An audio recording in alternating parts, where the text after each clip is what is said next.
session by outlining this session's learning objectives. Within this session, you will be completing Module 3, which is for you to be able to use geographical references to study Africa. Within this session, you will be completing 3.1, which is for you to be able to identify an early pre-colonial map of Africa.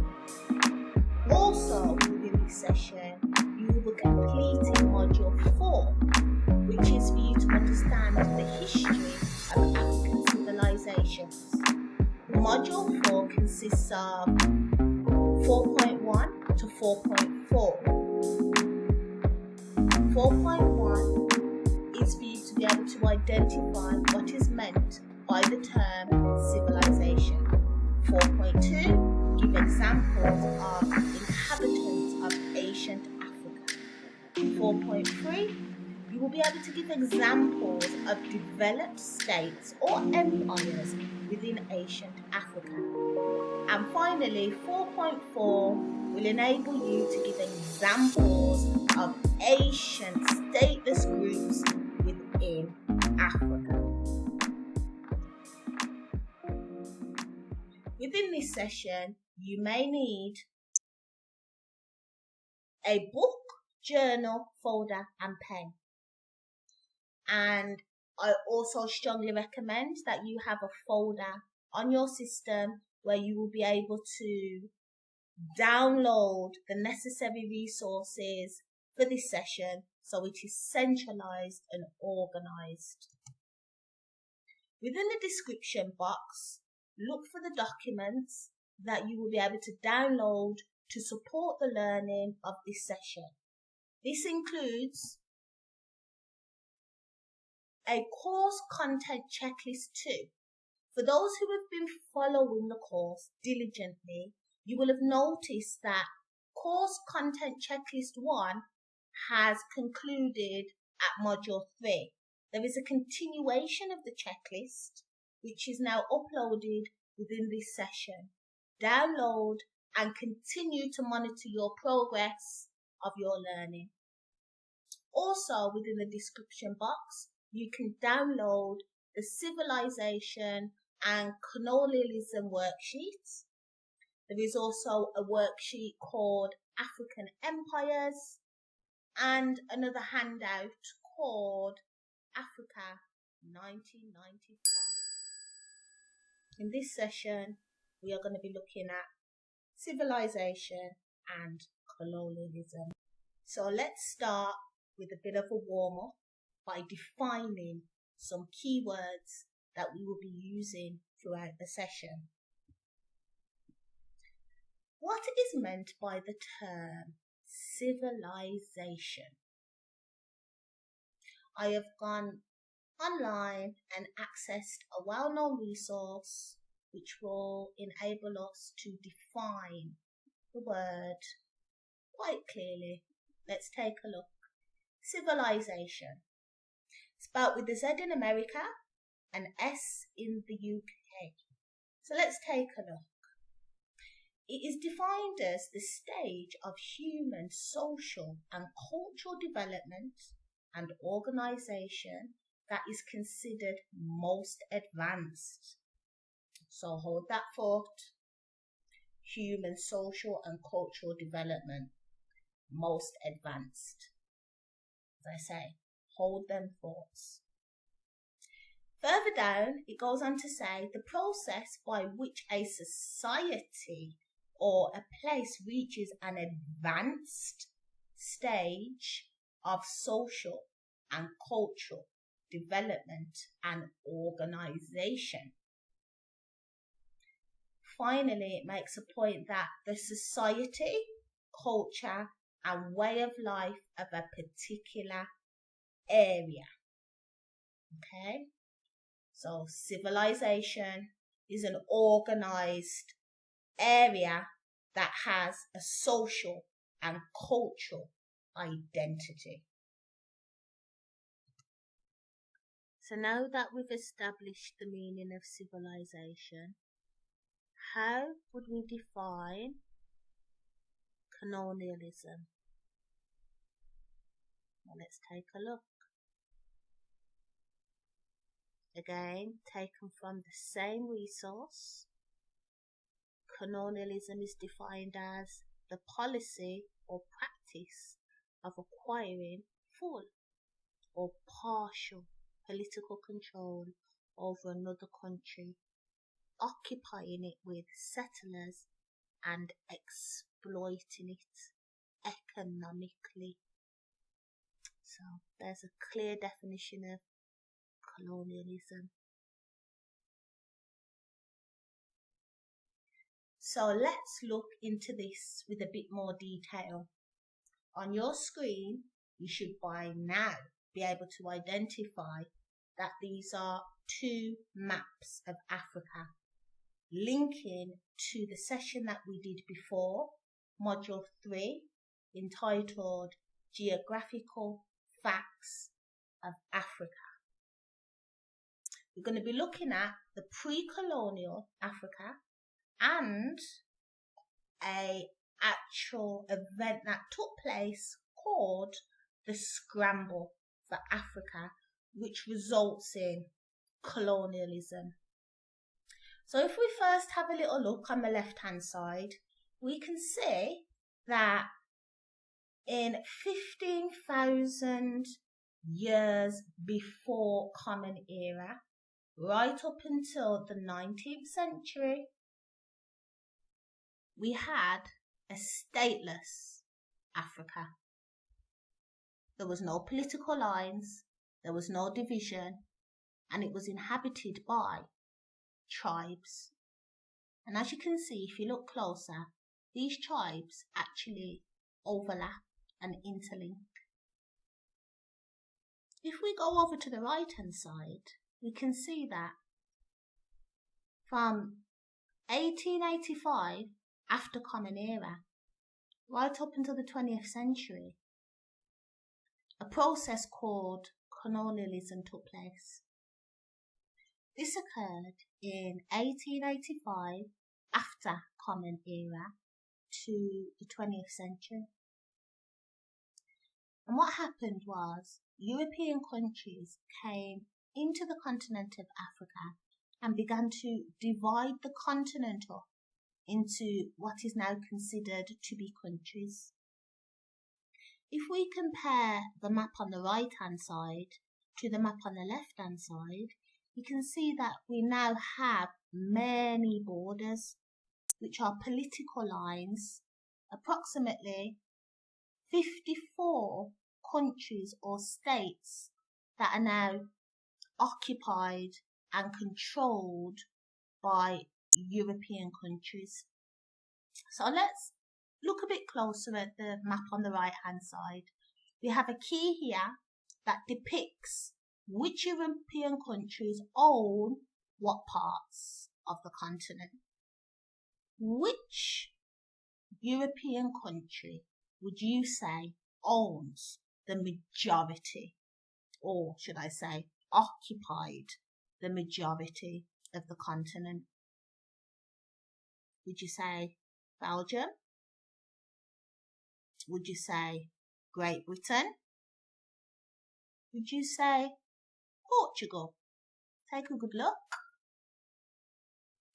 There is two key states that were never colonized.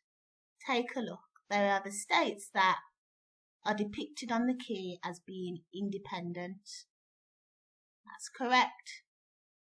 Liberia. And of course, the infamous Ethiopia.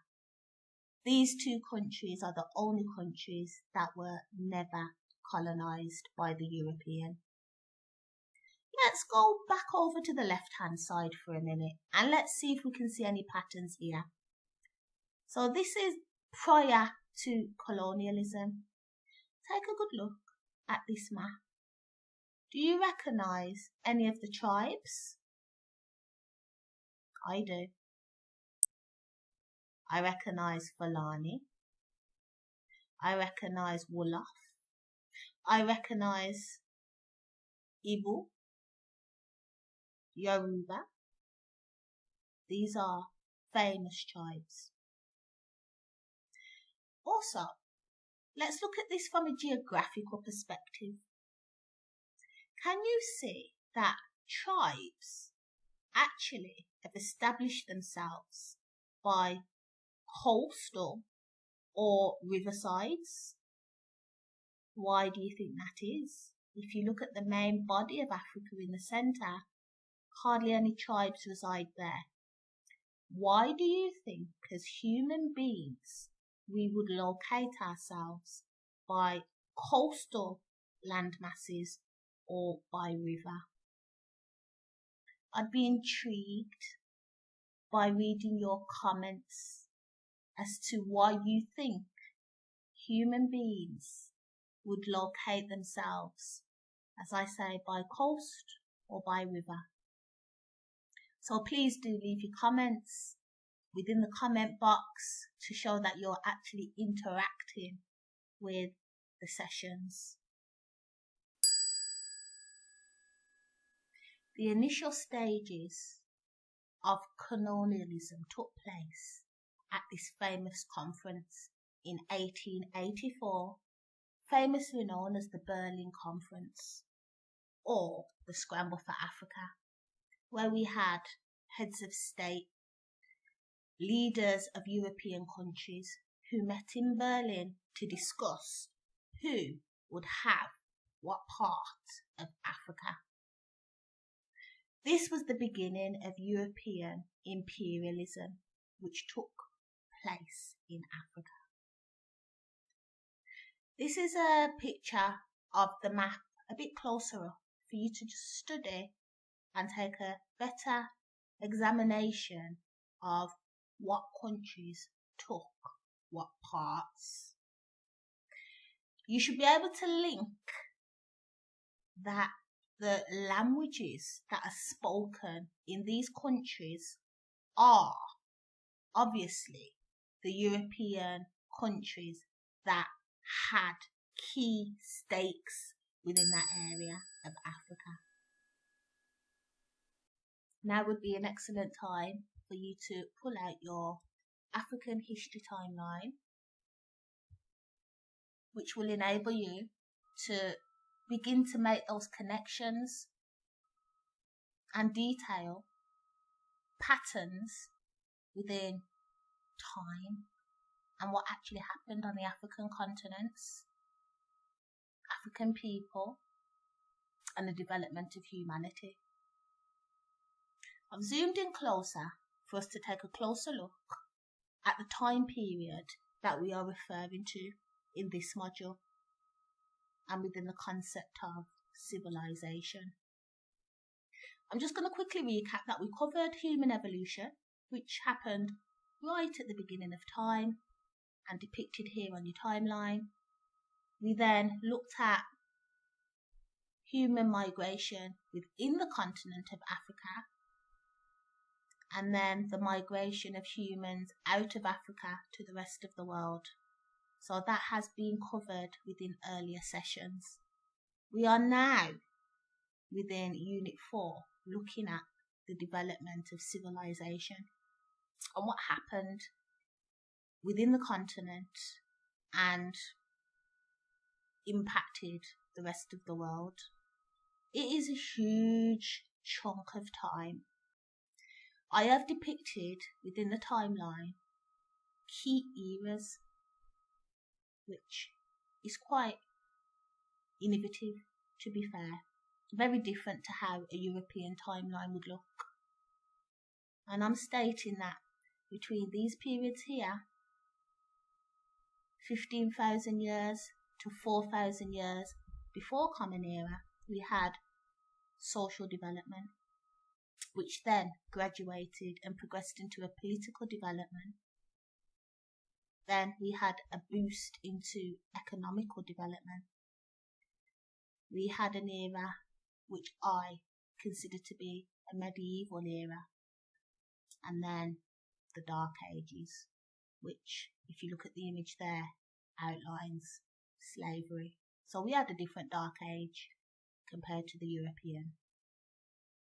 So as I say, if you haven't already, please go over to the session where you are able to download your own African history timeline, where you can make notes and make references for yourself. So let's take a look at some of these great civilizations. I'm going to keep referring back to time because I want you to be making these connections. Again, in earlier sessions, we did have a discussion about the definition of time and what time actually means. We've established that time is actually an abstract concept.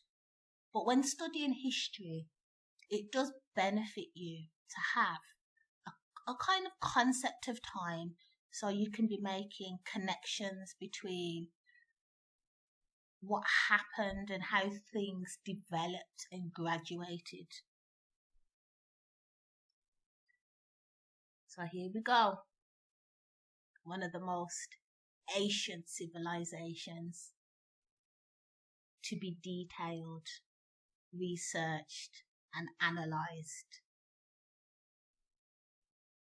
is depicted as occurring way back in 15,000 years before Common Era, and it is the civilization called Civilisation, meaning plateau of rivers, and it's a national park in the Sahara Desert located on a vast plateau in southeastern Algeria at the borders of Libya, Niger and Mali. It hosts one of the most important groupings of prehistoric cave art in the world, or rock art. This picture here in the presentation is actually rock art, cave art, imagery created by some of our ancestors in ancient times. Some of these artworks were first reported in 1910. That dates to the early Neolithic era at the end of the last glacial period. So that is a period where there was an ice age, but not in this part of the world, during which the Sahara Desert was habitable. It was a savanna rather than what we know it today to be a current desert. Although sources vary considerably, the earliest pieces of art are presumed to be nearly 12,000 years old. The vast majority date to the 9th and 10th millennia. Among the 15,000 engraved identified, the subjects depicted are large wild animals, including antelope and crocodile, cattle herds, and humans who engage in activities such as hunting and dancing. So I put it to you, would this be considered a civilization? The artwork is obviously an expression of what was going on during that time, because that's what art is. It's almost like a photograph of what that human population were getting up to. And for us to be taking information in as to what was happening in the world during that time, almost like a message left for us by our ancestors. So let's go down the timeline and come closer towards modern day. Here we have an image of the Nile Valley, the Nile River being the longest river in the world. And the Nile Valley developed within this time period here, where I have put a red arrow. So we're looking at 16,000 years before Common Era, right up into 3,000 years before Common Era. I asked earlier, why do you think human beings locate themselves by rivers?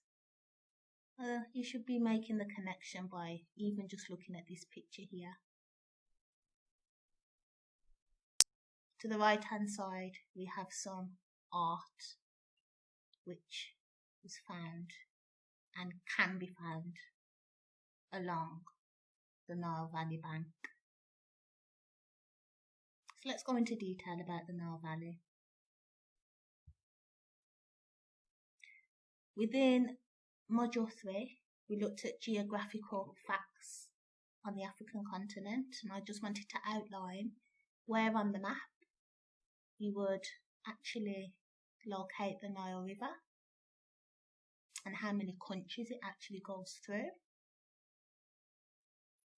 I need to emphasize one of the key civilizations that took place on the African continent was that of the Kushites, known to be the Kushite Empire, which took place between 780 before Common Era and 656 before Common Era.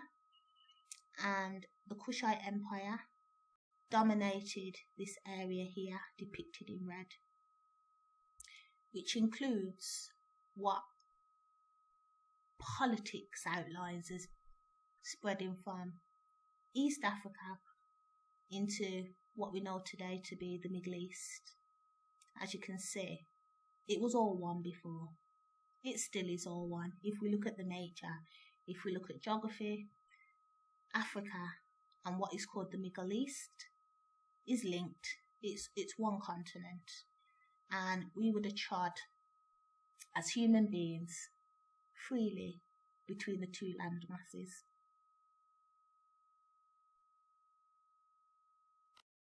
Further developments that took place on the Nile Valley bank included the development of ancient Egypt. Look at that huge chunk of time that we have outlining the development and civilizations that took place along the Nile Valley.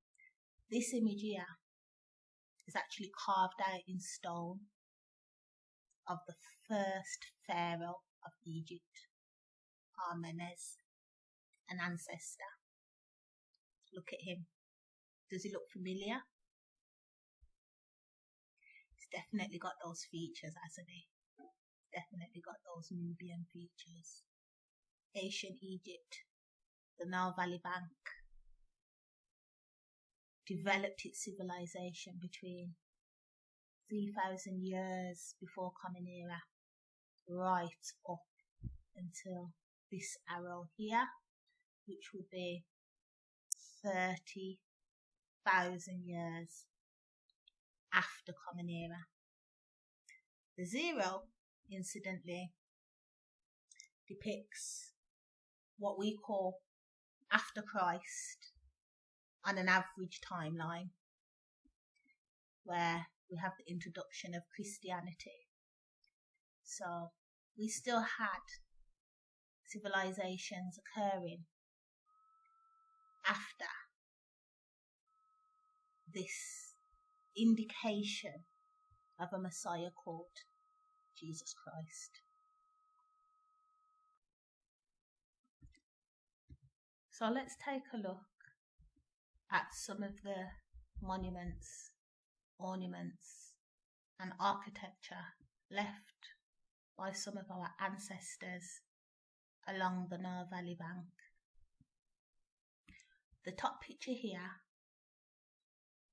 called Nubian Pharaohs, would have been created in the 25th dynasty, and it outlines some warrior pharaohs who would have been protecting certain buildings. And if you was to zoom in, or if you'd seen these in real life, you'd be able to see their features and body types, which would indicate to you who these people were and where they are today. The second picture here, again, created in the 25th dynasty called the Pyramids of Nuri. Are pyramids, again, along the Nile Valley bank. When people think of pyramids, they tend to think of only those famous pyramids that are in Cairo, Egypt. But actually, there are pyramids across the world and definitely throughout the continent of Africa. Further down here, we have architecture. It's called the Temple of Amun. And again, it indicates what civilization may have been like and what the people were doing. Does this word Amun remind you of a word that we use today? Let me know within the comment section what the word Amun reminds you of. Specifically, if you was to change this vowel here and replace it with another vowel. That's another hint. So it's clear that our ancestors were amazing at art, sculpturing and architecture, and they left the remnants of their societies and civilizations on the planet for us to retrieve and read and analyse. And with these aspects of history still left on the continent for us to read, we can piece together potentially who we are and begin to identify what our ancestors were doing and where we come from as human beings. I mentioned earlier that throughout Africa we have some ancient pyramids. This image here is some very ancient pyramids found in the Sudan. These are Nubian pyramids that were built by rulers of ancient Kushite kingdoms. Again, they would have been built around 300 years before Common Era. At the bottom here, we have a photograph of the Great Mosque of Jenny. This is one of the wonders of Africa and one of the most unique religious buildings in the world. It's one of the greatest achievements of West Africa, and it still stands there today. It is one of the largest mud-built structures in the world. It still baffles modern man. Let's take a detailed look at this man here, this ancestor here called Mz.Rootz, the leader and ruler of ancient Mali during the period of 1400 years after Common Era. Outlined here by this arrow. So we're coming very close now to modern day. Mansa actually means emperor or sultan. And Mz.Rootz was an emperor of the West African Mali Empire, covering roughly 500,000 square miles of land. It was the biggest empire West Africa had ever known. Mz.Rootz is still the richest man who ever lived. Historians estimate that Mz.Rootz in modern currency was worth around $400 billion. That is more than twice as wealthy as Amazon's Jeff Bezos, the richest person alive today. Most of Mz.Rootz's wealth came from gold and salt. Mz.Rootz made a pilgrimage to Mecca, and he did not travel lightly. He was a devout Muslim and observed one of the 5 pillars of Islam by undertaking a pilgrimage to Mecca known as Hajj. When he embarked on his Hajj in 1324, he travelled thousands of miles across the treacherous terrain with 60,000 people, 21,000 kilograms of gold, 100 elephants, and 80 camels. Mansa Musa was so generous that the value of gold fell. During his pilgrimage to Mecca, Mansa Musa gave away such a significant amount of gold that the economy of Cairo was affected for years after. Mansa Musa established a revolutionary centre for learning in Timbuktu, which was already a seat of intellectual excellence. But Mansa Musa renewed Timbuktu and included a building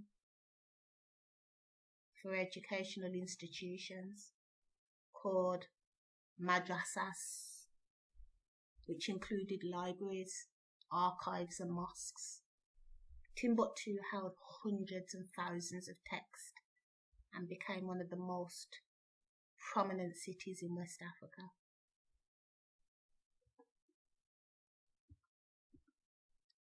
We're going to look at another very famous civilized people of Asian Africa, the Moors, who would have been at the heights of their reign between 408 years after Common Era to 711 years after Common Era. Who were the Moors? Let's have a look at where they would have been located. So if we go to the world map, we can see that they would have occupied northern Africa and would have trod to the east and up to the north here, up into Spain and what's today known as Arabia or the Middle East. I've zoomed in here to show the relationship between where the Moors established themselves and also the spread of Islam. It's a depiction here of a Muslim Moor in Africa, and we've got the timeline to emphasize the time period of their reign. So let's go into a bit of detail about the Moors. So we're going to be looking into the Moors with a bit more detail, and we're going to be using these images here to kind of outline some of the Moors' tribulations and achievements. The Spanish occupation by the Moors began in 711 after Common Era, when an African army under their leader Tariq bin Zayed crossed the Strait of Gibraltar from northern Africa and invaded the Iberian Peninsula, Angeles. The Moors, who ruled Spain for 800 years, introduced new scientific techniques to Europe, such as astrolabe, a device for measuring the position of the stars and planets. Scientific progress in astronomy, chemistry, physics, mathematics, geography and philosophy flourished in Moorish Spain. At its height, Cordova, the heart of Moorish territory in Spain, was the most modern city in Europe. The streets were well paved, with raised sidewalks for pedestrians. During the night, 10 miles of streets were well illuminated by lamps. This was hundreds of years before there was paved streets in Paris or a street lamp in London. Cordova had 900 public baths. We were told that a poor Moor would go without bread rather than soap.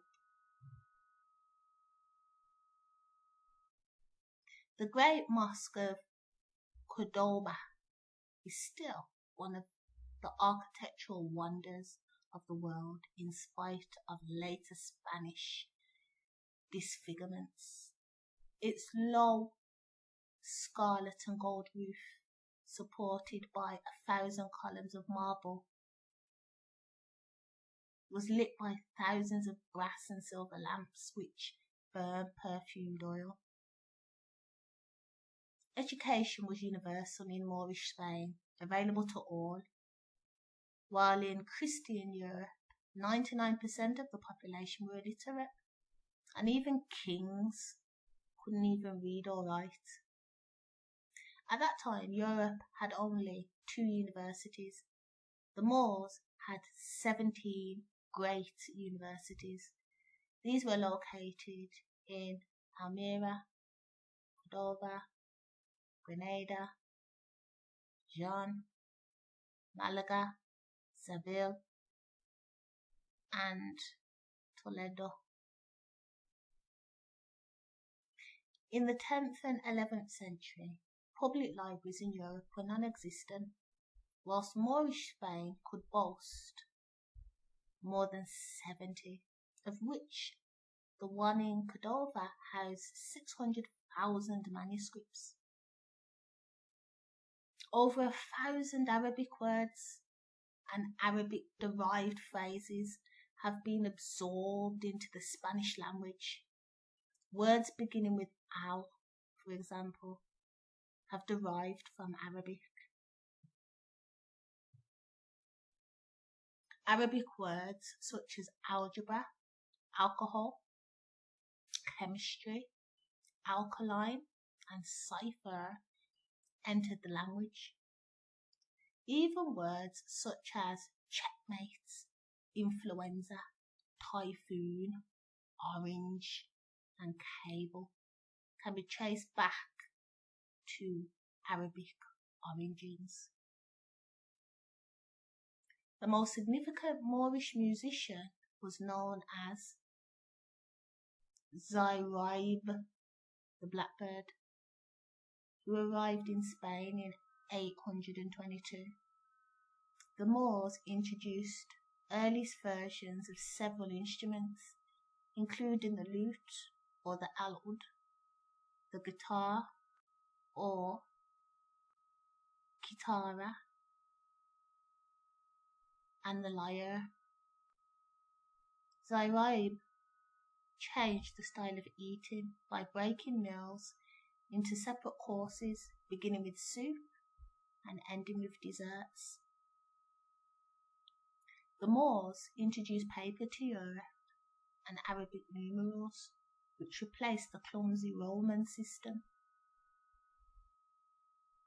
The Moors introduced many crops, including the orange, lime, lemon, peach, apricot, fig, sugarcane, dates, ginger, pomegranate, as well as saffron, cotton, silk, and rice, which remain to be some of Spain's main products today. The Moorish rulers lived in palaces, where the monarchs of Germany, France, and England dwelt in big barns, with no windows, no chimneys, and with only a hole in the roof for the exit of smoke. One such Moorish palace, Alhambra, literally the red one, in Granada, is one of Spain's architectural masterpieces. Alhambra was the seat of Muslim rulers from the 13th century to the end of the 15th century. The Alhambra is a UNESCO World Heritage Site today. It was through Africa that the new knowledge of China, India, and Arabia reached Europe. The Moors brought the compass from China into Europe. The Moors ruled and occupied Lisbon and the rest of the country until the 12th century.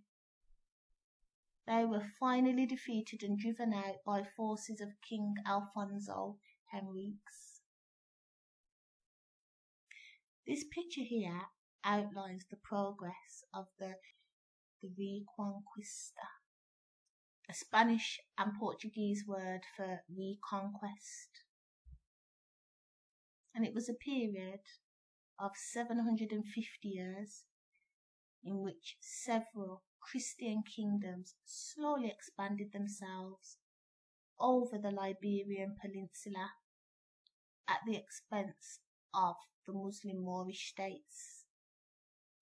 The Muslims invaded Iberia in 722. The last Muslim stronghold, Granada, fell in 1492.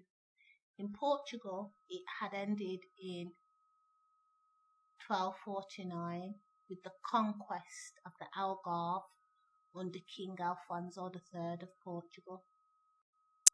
The Christian rulers represented many campaigns of the reconquest, as retaking Christian territory previously lost to Muslim invaders.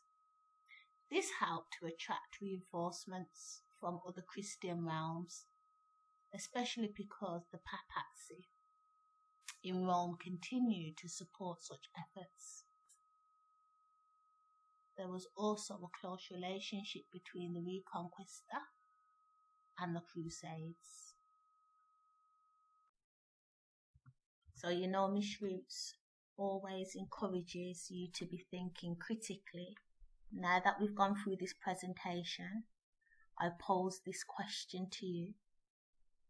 How has religion or religions impacted civilizations? I'll be looking forward to seeing comments within the comment section. We are now approaching the end of our session, but before we conclude, it's time to check your learning. Can you answer these questions? Are you able to discuss what is meant by civilization? Can you discuss what is meant by colonialism? Are you able to recall what happened in the scramble for Africa? Can you name 3 great African civilizations?